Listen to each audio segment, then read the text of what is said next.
Hey guys, welcome to my channel. Today we'll be taking a look at the 2024 45th FIDE Chess Olympiad Round 9. Now this is China versus Iran. So in this game, white is Amin Tabatabaei. I hope I pronounced his name right.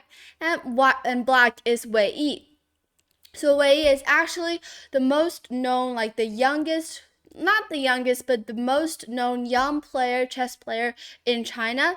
So he is, first of all, very young, and he reached a very high level, like when he was even younger, about like 12 years old. And right now, I think he is like about 20 or even younger.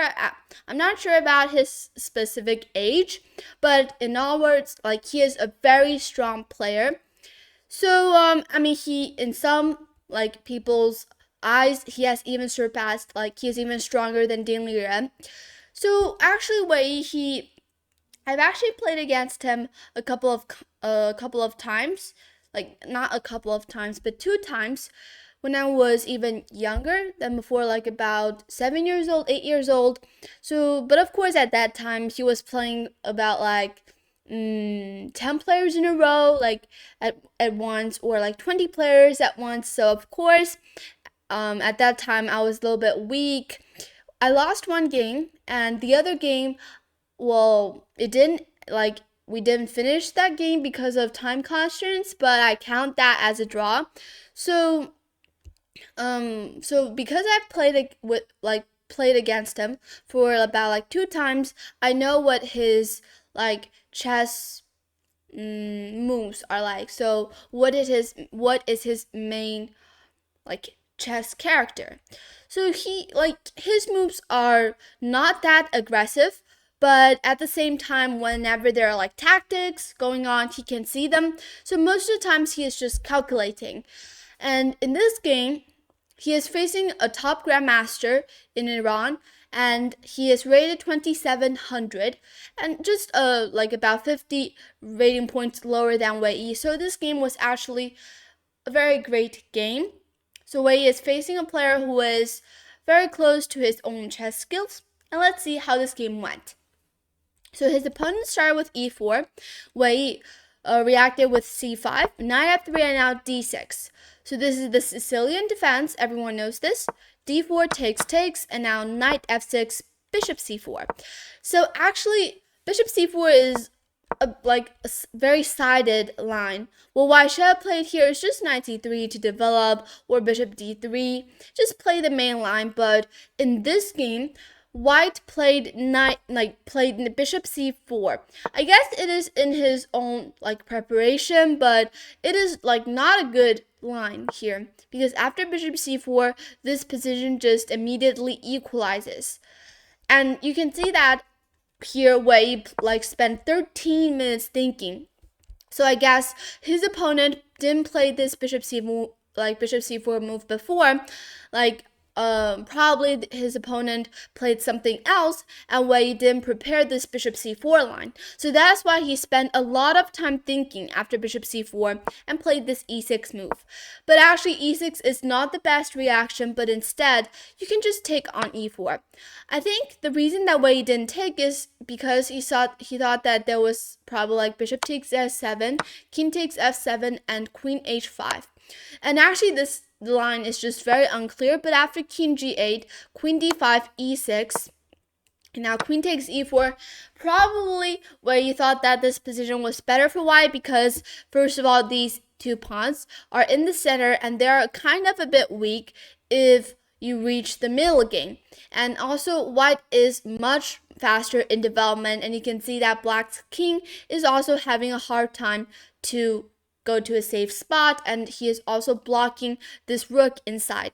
So I think this is the reason why Wei didn't play knight takes e4, because he is unfamiliar, he is not familiar with this bishop c4 line, and instead he played e6, which is of course reasonable to block this diagonal. And in the game, bishop d3 was played. So you can see that just by looking at the time usage, you can see that white is very familiar with this line, or at least he prepared this line.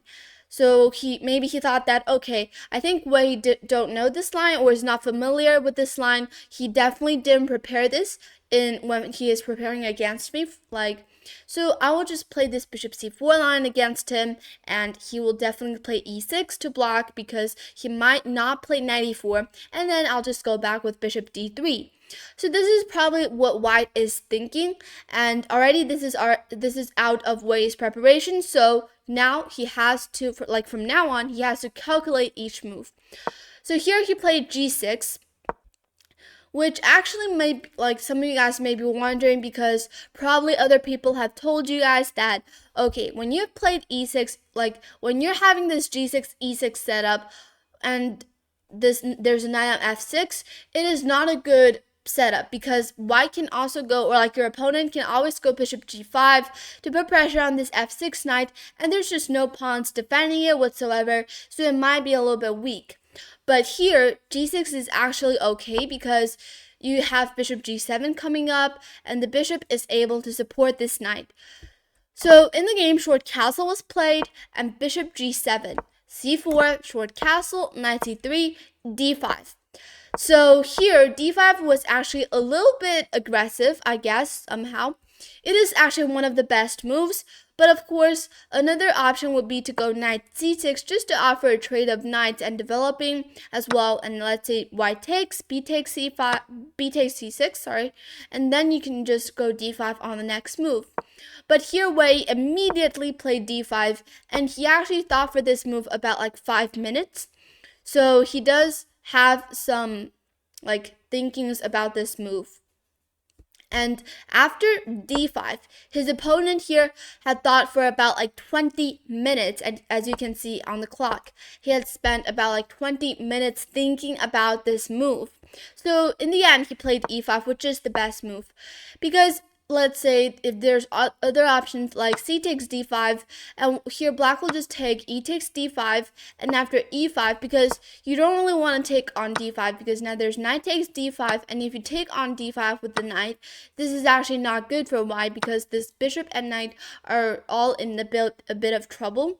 Let's say white goes knight b5, but now there's just simply like bishop f5, or I don't know, probably bishop f5, and after bishop takes f5, there's queen takes b5. So it's just a lot of complicated variations, but in the end, it is better for black. So that's why I guess Amin had been thinking a lot in this, like on this specific move. And in the end, he played e5, which is the best move. And d takes c4 was played, bishop takes c4. Why not take it on f6? Because taking on f6 is not great. Bishop takes f6. So black is now attacking the bishop as well as attacking the knight at the same time. So let's say if white takes on d4, but after queen takes, let's say queen takes, bishop takes, you can see that black is up a pawn. So there's no need for white to go for this variation because it is better for black. D takes c4 was played, and bishop takes c4. So these are all the best moves played by these two players. It is actually a very complicated line, or like a very complicated opening that they're playing. So actually I think it is already out of the opening book, and now they're all playing with their pure calculations and everything. In the game, knight d5 was played, which is also the best move. f4, defending the e5 pawn, and now knight c6. Knight takes c6, b takes c6, and now queen e2. Now probably knight e4 will be slightly better, going for this d6 square, which is a very good outpost for this knight.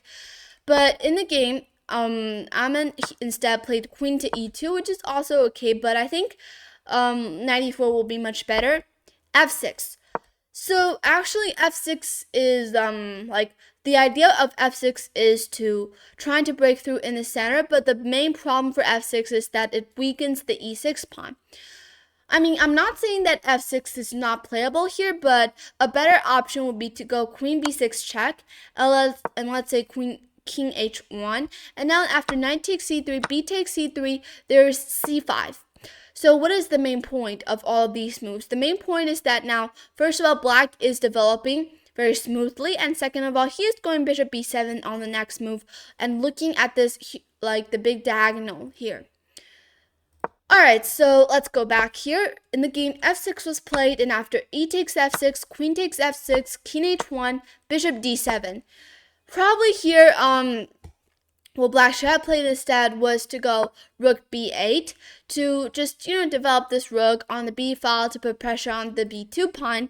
But, I mean, the reason for not going bishop d7 is that because now this bishop, it's just completely useless on d7. It can only defend e6 and c6.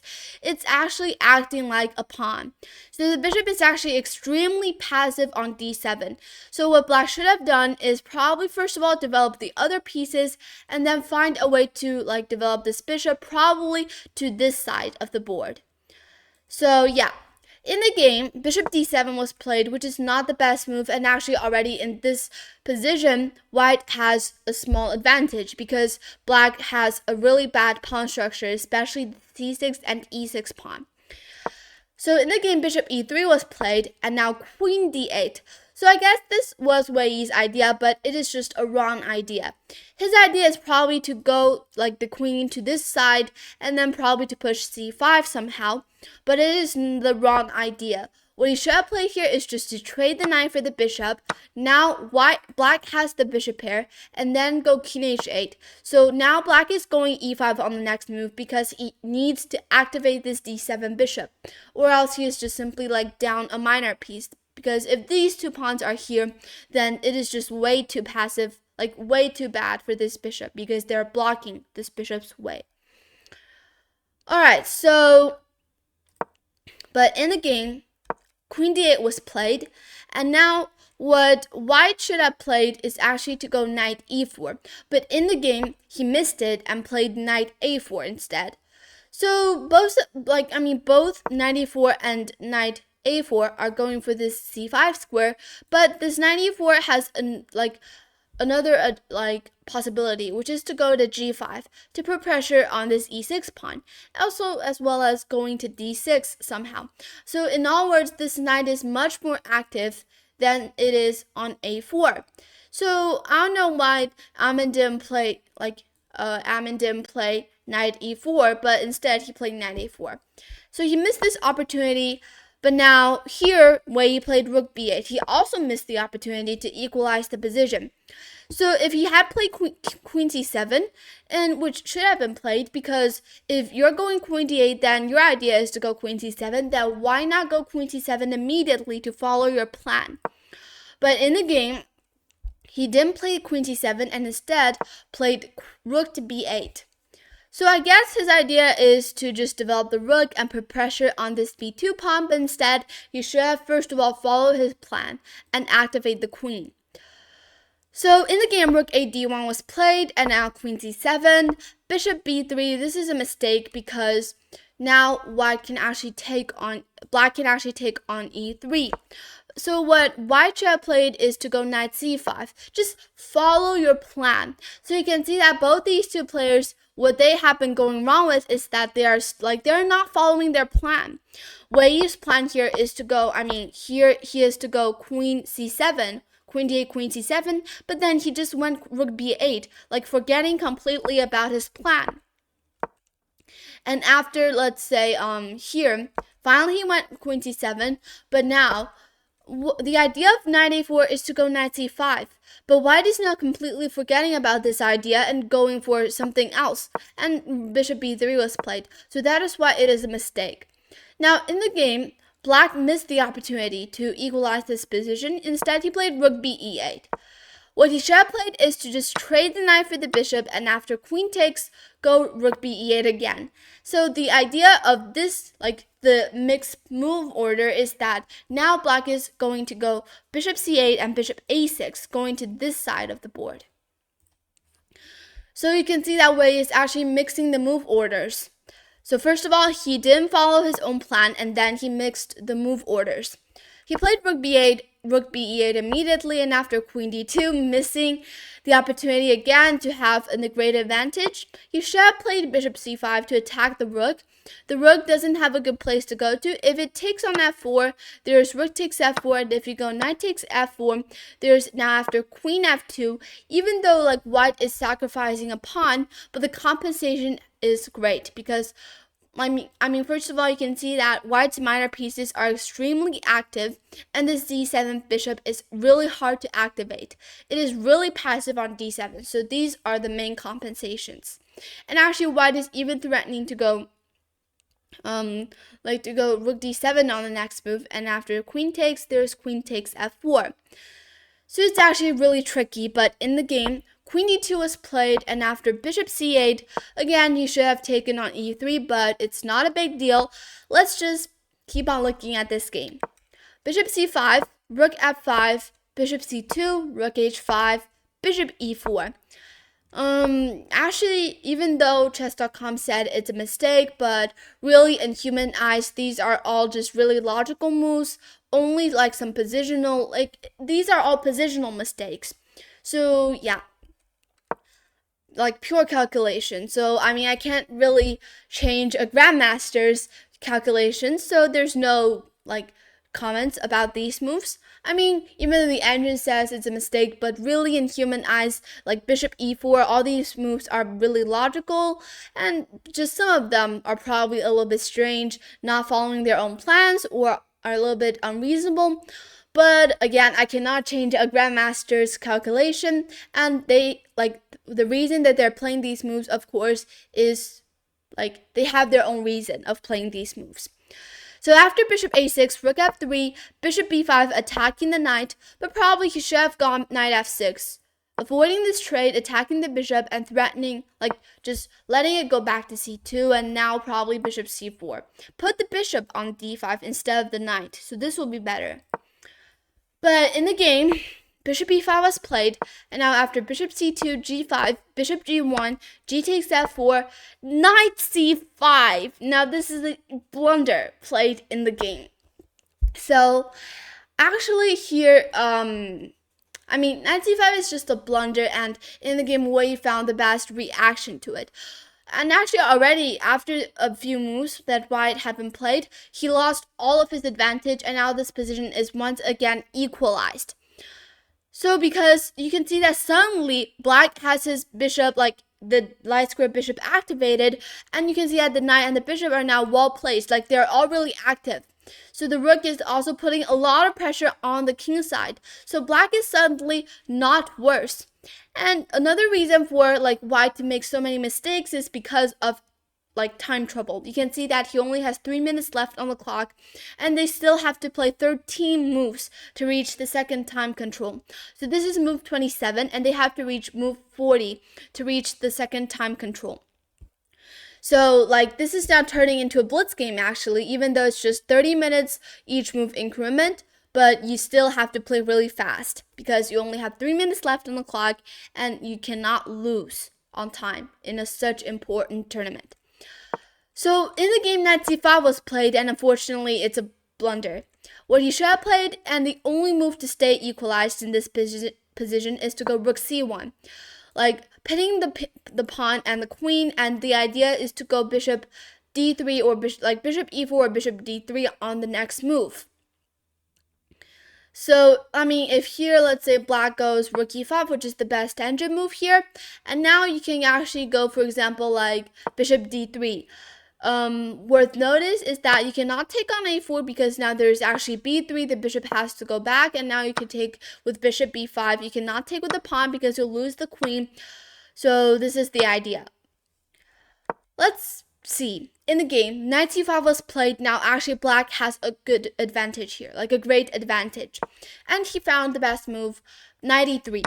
Rook takes e3 because if you take with the bishop, there's now f takes e3, first of all attacking the queen, second of all opening up this diagonal, threatening mate on h2. So I think Amin here, he missed